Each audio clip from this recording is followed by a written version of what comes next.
El presidente, o sea, nuestra organización, el logo político era Sintrabanca, Sí. era Sindicatos de Trabajadores del Banco Cafetero. Ese era nuestro sindicato, que años después nos fusionamos junto con el sindicato del Banco Popular y junto con el banco, como 6 bancos, yo no me acuerdo los nombres. Y por eso se llamaba UNED. Entonces nos transformamos a un sindicato de industria que existía ya la documentación jurídica del sindicato, pero que ese sindicato estaba caído porque era antiguamente de base conservadora y ese sindicato se cayó. Nosotros tomamos esa personería jurídica, pero eso fue después, hechos después. El presidente de nuestro sindicato se llamaba Humberto Guevara Martínez y el vicepresidente del sindicato se llamaba Luis Eduardo Cala. La secretaria del sindicato, de la Junta Directiva Nacional, porque es que hay varias formas de organización sindical. La secretaria se llamaba Marixa Martínez.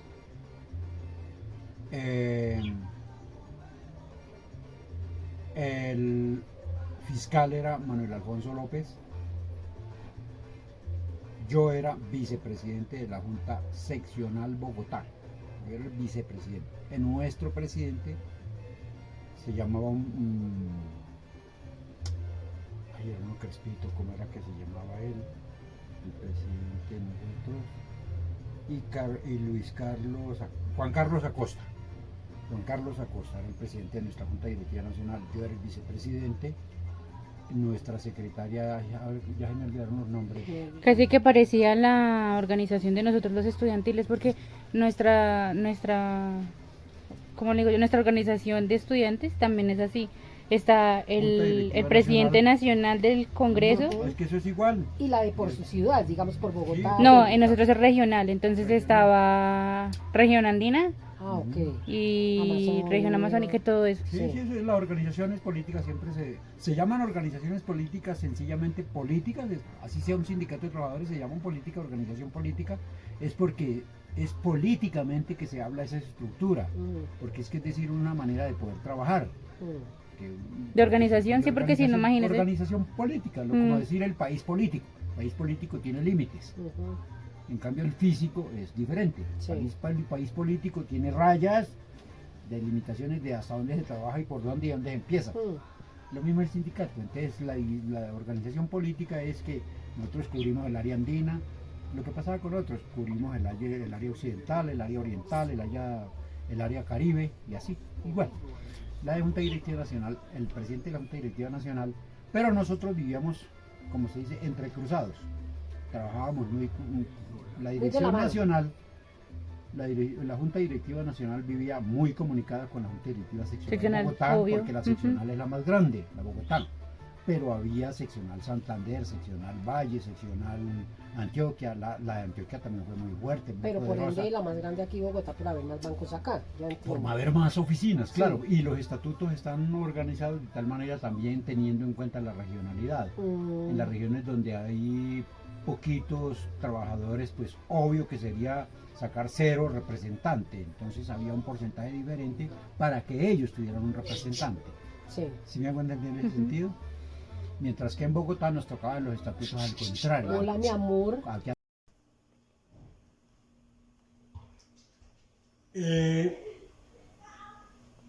No es tan complicado explicar por qué razón a uno lo motiva asociarse a las demás personas que trabajan en una entidad y que uno sabe que en un momento crucial como es un pliego de peticiones, uno lucha es por defender lo que es los intereses colectivos de todos nosotros, de todas las personas. Ojalá existiera una sociedad mayoritaria que entendiéramos y que hiciéramos valer y respetar nuestros derechos. Pues a mí me pasó eso. Yo estaba trabajando en una institución financiera, hoy ya desaparecida, y donde se veía propiamente que nos estaban quitando muchos derechos de los que ya había adquirido la organización sindical. Y uno al ver eso, que nos van a quitar o que no nos quieren dar lo que merecemos, pues se tiene que organizar y hay que luchar por defender esos derechos. Eso hice yo. Cuando vi que el Banco Cafetero nos quería quitar a nosotros un derecho que era la bandera de la organización sindical, que era que cualquier persona se pensionaba con 20 años de trabajo sin tener en cuenta la edad, y nos la querían quitar porque el señor presidente de la República daba esa orden, pues había que ponernos en la bandera de ir a luchar a defenderlos. Nos organizamos sindicalmente y presentamos el pliego de peticiones, porque ese era un contrapliego de la parte empresarial, era un contrapliego. Nosotros dijimos, no, aquí hay que hacer respetar ese derecho, que ya lo tenemos, son 20 años de trabajo con cualquier edad, o 25 con 50 de edad, pues estábamos favorecidos. Eso estaba escrito colectivamente en el pliego de peticiones que se hizo en el año 1962 y se mantenía. Pero ya en 1980 y 82 fue cuando el banco pretendió quitarnos ese derecho. En el 80 no pudo, en el 82 ya nos tocó afrontar la lucha más difícil, que fue irnos al paro nacional de los empleados bancarios del sector del Estado. Era Banco Cafetero, Caja de Crédito Agrario, Banco Central Hipotecario y Banco Ganadero.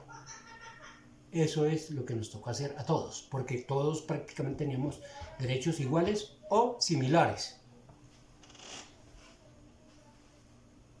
Una vez que se presenta un pliego de peticiones, eso sucede en todas las entidades del Estado y entidades privadas, pues hay unos tiempos, unos parámetros que hay que cumplir legalmente para saber si se llega a un acuerdo o no. A nosotros nos pasó que el banco se interesó más por mantenernos los incentivos económicos, pero superficiales, no los de fondo. A ellos les interesa decir, es que el aumento salarial es tanto, les vamos a dar tanto, pero a cambio les vamos a dar no sé cuánto más en sus auxilios, auxilio educacional, auxilio de alimentación, auxilio de maternidad, cosas que no tienen incidencia mínima o en nada para el resto de prestaciones sociales. Y eso es lo que tienen que ver los trabajadores, defender lo que verdaderamente sirve, lo que es un precedente de base económica, no lo superficial. A mí yo que saco con que me aumenten 20.000 o 30.000 pesos, en esa época, estoy hablando de los años 82, que me sirven 30, teníamos una prima por maternidad, por ejemplo, para citar un ejemplo, una prima por maternidad del primer hijo de 20.000 pesos, y ellos nos ofrecían a nosotros 30.000 más en ese momento, y que eso era, para ellos la maravilla. Hombre, eso no es lo que nos interesa a nosotros. Nosotros lo que nos interesan son los intereses de la organización política para los trabajadores en lo que tiene que ver con la defensa de los derechos. Nosotros no aceptamos eso. Nosotros queríamos era que se nos sostuviera la prima, porque ellos nos querían quitar a nosotros la prima de antigüedad, que había una prima de antigüedad a los 5 años, otra a los 10, otra a los 15 y otra a los 20. Y de cada prima, pues esas primas sí eran de verdaderamente incidentes en lo que tenía que ver con la liquidación, con las prestaciones sociales, con las cesantías, con el resto de cosas que teníamos los derechos de los trabajadores. Entonces, el banco lo que quería siempre, desde el principio, fue quitarnos a nosotros esas primas a cambio de unos incentivos que eran por una sola vez. Nosotros presentamos pliego de peticiones, se acabó la etapa de negociación directa, se entró a la etapa de conciliación, tampoco hubo nada, hubo unas pequeñas variaciones en la presentación por parte del banco y una pequeña variación por parte de nosotros como trabajadores, pero que a nosotros no nos convencían, no eran nada sustancial. ¿Qué hicimos? Trabajos de diferentes formas, asambleas permanentes, paros por horas en determinados lugares, en determinadas oficinas, de todas maneras sentando precedentes de que sí estábamos organizados en lucha política, que sí estábamos los trabajadores interesados, hacíamos asambleas informativas, y el banco digamos, como medida represiva nos envió la policía en ese tiempo la fuerza disponible. Nosotros nos aferramos dentro de las oficinas y nos encerramos, cerramos puertas de oficinas y hasta que se llegó de un momento a otro a tomar la decisión de llegar al paro nacional bancario. Ese comenzó si no estoy mal, el 22 de noviembre del año 82. Comenzó el paro como tal. Si no estoy mal, no recuerdo, pero sé que en diciembre, sé que es en diciembre. Duramos en paro prácticamente todo el mes de diciembre e inclusive yo fui uno de los líderes que nos tocó así a la fuerza, como se dice, arriesgándonos de todas formas, que me tomé la vicepresidencia administrativa del Banco Cafetero y luego nos tomamos la presidencia del banco sin dejar salir al presidente del banco porque nosotros exigíamos era lo que considerábamos justo. Los riesgos que se corren en ese tipo de actividades dependen en gran mayoría de qué cargo tiene uno como dirigente sindical, qué tipo de rango tiene la institución y qué es lo que se está discutiendo en un pliego de peticiones. Uno sabe que, por ejemplo, hay compañeros que presentan plieguitos de peticiones chiquitos, donde ellos a la hora de la verdad fácilmente negocian, resuelven, concilian y sacan de pronto una compilación de normas. Nosotros no, nosotros era cosa gigante, porque éramos 6 bancos a la vez. Estábamos en esa misma lucha. Y por ende, el gobierno quería era recortarnos derechos en todas las instituciones, en el cafetero, los ganaderos, central hipotecario, popular y nosotros los del cafetero. La lucha era grande. Los riesgos también eran muchísimo mayor. Yo, por ejemplo, tuve el caso de haber sido amenazado de muerte. A mí nuestra organización sindical me tuvo que sacar del país varios meses, como 3, 4 meses me sacaron de acá, no supe para dónde, no supe en dónde estuve. Por último, cuando ya volví a Colombia, fue que me dijeron que yo había estado en Cuba y yo no sabía, porque a mí me querían quitar la vida por eso.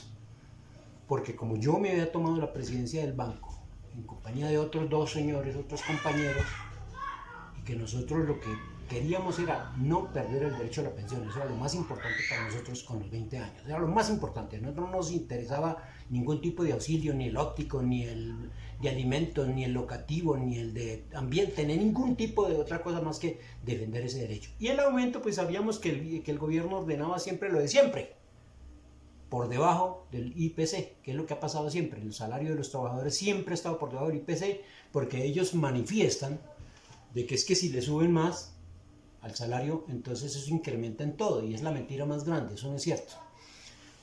Otros compañeros fueron inclusive desaparecidos. Compañero Eduardo Libreros, desaparecido, un abogado, asesor nuestro, a él no lo desaparecieron. Tengo entendido que hay otros 4 compañeros que hoy día no sabemos nada, ni ya yo sé nada, porque ya yo me alejé de toda esta situación. Los riesgos, le estoy hablando así de los riesgos que se corren es dependiendo de la empresa que esté y contra quién está uno luchando. En ese conflicto colectivo había sido yo nombrado negociador suplente. Pues nosotros al interior de la organización sindical también teníamos nuestros movimientos políticos, todos obviamente de izquierda, unos más que otros. Yo era el primer suplente de los 3 negociadores. O sea, habían 3 negociadores titulares y 3 negociadores suplentes. Yo era el primer suplente. No había sido necesario que yo entrara a la mesa de negociaciones, ni hablar con el banco ni con el gobierno, puesto que pues los compañeros que yo tenía como que me representaban en la mesa de negociaciones eran personas bien preparadas y bien convencidos de lo que estaban haciendo, y éramos una cantidad de compañeros muy unidos.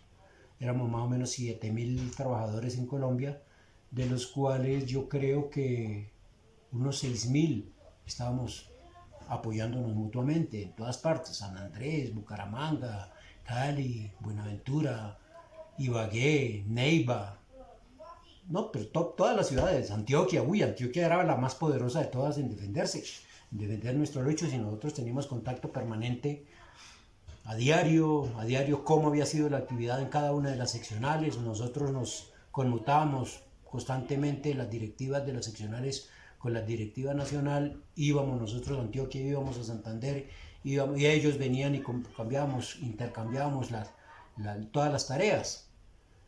Entonces, pues yo considero que es una lástima que hubiéramos perdido a los trabajadores, que a la postre, con el tiempo, cuando se perdió esos derechos, digamos por un laudo arbitral, porque no fue ni siquiera que lo hubiéramos perdido nosotros la lucha como tal, sino que se tiene que agotar esa etapa, se acabó el paro, casi rompemos al banco esa vez, le ganamos la lucha al Banco Morcho. Nosotros nos faltó 2 días más de paro y hubiéramos hecho quebrantar al banco, que nos hubiera dado la respuesta que nosotros queríamos. Se fue eso a fallo del laudo arbitral y salió el 9 de agosto de 1983. Salió el laudo arbitral donde efectivamente lo que el gobierno dijo, hicieron. Nos quitaron el derecho a la pensión de los 20 años y la de los 25 nos la modificaron. A cambio de eso nos dieron una prima de acuerdo a la antigüedad de cada trabajador. Para el caso mío, que yo ya llevaba 14 años en la institución, me dieron una prima, como que si mal no estoy, de 11 millones de pesos en esa época. Pero lamentable, para uno es muy triste. Sin duda que queda uno muy dolido, porque la falta de unión de la gente hace que muchos perdamos los pocos derechos que tenemos. Nosotros como organización sindical creímos en esa temporada que habíamos dado una lucha muy ardua, pero como el palo que venía para nosotros sabíamos que era de parte del mismo gobierno nacional, no eran ni siquiera los presidentes de las mismas instituciones financieras, sino era una política general del Estado, era una política que ya venía a venirse. A nosotros nos tocó salir del sindicato de base, que era Sintrabanca, y organizarnos en un sindicato de segundo grado. Nos fusionamos, los trabajadores del Banco Popular, los trabajadores del Banco Cafetero, los trabajadores de un banco que se llamaba Banco Industrial Colombiano, y otros trabajadores y parte de los trabajadores de la Caja de Crédito Agrario, Industrial y Minero. Nos tuvimos que fusionar en una organización llamada UNEP, Unión Nacional de Empleados Bancarios, pero no un sindicato de segundo grado, puesto que era un sindicato industrial del sector, digamos, de segundo grado, sindicato de industria. Sin embargo, se da uno cuenta que con el pasar del tiempo, pues las luchas políticas también como que cambian. Ya no hay tanto esos intereses de las organizaciones sindicales de defender lo que tienen, sino más bien de conformarse con lo que ahora, el poco que les pueda dar la empresa. Ese es el gran problema de hoy día. Aparte de eso, que como las leyes que han venido organizando, han venido sacando por parte del Estado, son disolver a todas las organizaciones sindicales a como dé lugar. Por eso la creación de los contratos a término fijo, los contratos por servicios, los contratos por obra y labor, y otra cantidad de contratos en la que no le permitan al trabajador organizarse sindicalmente. Entonces los sindicatos poco a poco han venido achicándose, se han venido quedando como lo que diríamos vulgarmente en cascarones. Yo sé que, por ejemplo, había una federación que era la nuestra, que se llamaba Federación Nacional de Sindicatos Bancarios, que nació en Col, y que hoy no es sino el nombre. Allá no va nadie se presenta a decir aquí pasa algo, eso ya es un solo nombre. Lo mismo que mi organización inicial de base, Sintrabanca. Hoy día va a la sede, que queda en la carrera 15 con carrera 15 con calle 35, y es una casa común y corriente, eso ya no existe sino el nombre ahí de Sintrabanca, y está en una plaquita pequeña. Pero ya que los trabajadores hoy tengan, digamos, esa capacidad de lucha hoy, no, no la hay. No como en esas épocas. Claro está que porque el mismo Estado también ha hecho que uno como trabajador se amedrante, porque es que como hubo tantas cosas negras dentro de esas luchas, yo recuerdo el caso de los secuestrados del sindicato de los compañeros de la USO, que eran trabajadores de Ecopetrol, desaparecieron más de 15 en esos años y ¿quién da razón de ellos? Nadie, eso desapareció, no hay ni siquiera una historia de ellos, no hay ni siquiera nombres que sepamos de esos compañeros de Ecopetrol y que uno luchó con ellos. Los logros de esa lucha sindical pues se podría decir que son bastantes. Primero que todo, demostrarle a un patrón que nosotros no estábamos vencidos, ni que fácilmente nos vencían, y que lo que estábamos reclamando era lo justo. No estábamos pidiendo nada extravagario, ni nada extra, digamos, que nos fuera a llenar los bolsillos a nosotros, no. Era únicamente mantener lo que teníamos, porque esa era la lucha. El incremento salarial y los demás auxilios, como les digo, eso para nosotros no importaba. Si nos aumentaban 10 pesos nos daba igual, si no nos aumentaban nos daba igual. La lucha era más que todo por los derechos. Por ejemplo, teníamos nosotros convencionalmente teníamos establecido una norma que era que un trabajador, por casarse, obtenía 3 puntos, por el hijo mayor 2 y por cada uno de los hijos de ahí para allá, de a punto. Pero había también un fondo de vivienda creado, digamos, colectivamente, que era que la misma empresa nos prestaba a nosotros el dinero para la compra de vivienda, había que cumplir con ciertos puntos. Pero entonces el capital que estaba convenido inyectarle cada año era el que no era el justo. Porque cuando eso quedó firmado en años atrás del pliego de nosotros, muchos años atrás, pues obvio había que entender, el banco era más pequeñito, los trabajadores eran menos, la plata como tal significaba algo diferente. Se hablaba, por ejemplo, cuando estaba lo firmado colectivamente, de ese año en una convención colectiva, para no ir tan lejos, donde se decía que 100 pesos pagaba cada trabajador a su organización sindical por estar afiliado, por tener los derechos de afiliado a la organización sindical. Pero es que 100 pesos del año 50 y pucho, digámoslo así, al año 80 ya no son los mismos 100 pesos. Nosotros lo que luchábamos en ese pliego de peticiones era de que se cambiara la fórmula, es decir, que no fuera 100 pesos, ni 200 pesos, ni 50 pesos, ni 1000 pesos, sino que fuera X porcentaje de su salario, de lo que el trabajador devengaba.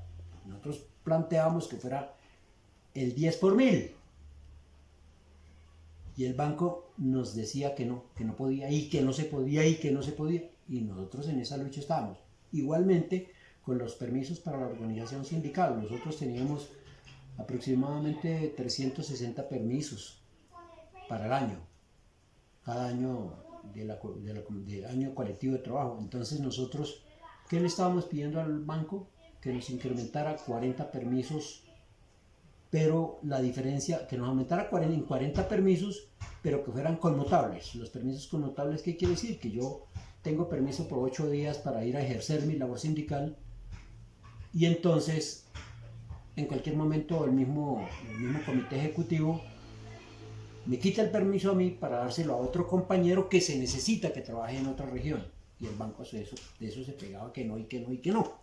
Que no podía, que nos daba los 40 permisos, pero que no fueran conmutables, sino simplemente permisos, que se lo asignaban a fulano de tal, era para fulano de tal, era como un bautismo, mejor dicho. Esa era otra de las luchas. Fíjense que las cosas hay que mirarlas desde el punto de vista político, no hay que mirarlas desde el punto de vista, como se dice, meramente aquí en la punta de la nariz. No, nosotros mirábamos las cosas muy a fondo y luchábamos por eso.